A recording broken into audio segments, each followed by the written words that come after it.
The reality is that all the different meaninglessness, absurdity, insignificance, worthlessness, purposelessness, and many other bad, evil condition which we generally suffer from and struggle with in our lives happens only to us, and that is the human beings, to both men and women. These things happen because our mind, wisdom, intelligence are wired that way, obviously differently, distinctively from the other animals and other living creatures. And that means our mind operates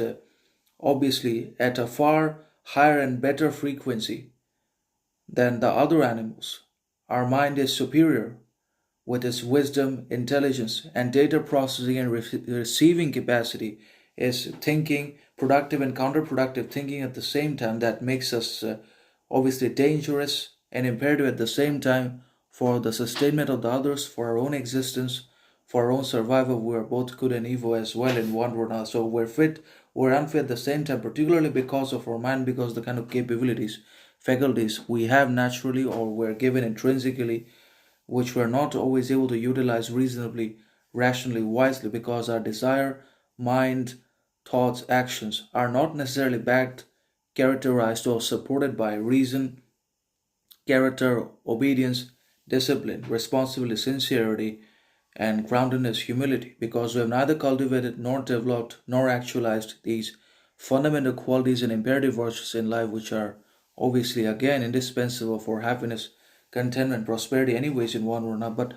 the problem with absurdity is that not only is it present inside of life, which sometimes seems to be naturally meaningless and intrinsically devoid of purpose, ambition, meaning, but also that the other animals are neither absurd nor meaningless. They don't suffer from the condition of absurdity. From the absurd, they don't suffer, they don't struggle, because they cannot think that much, because their mind is not wired the way our minds are wired, because their mind,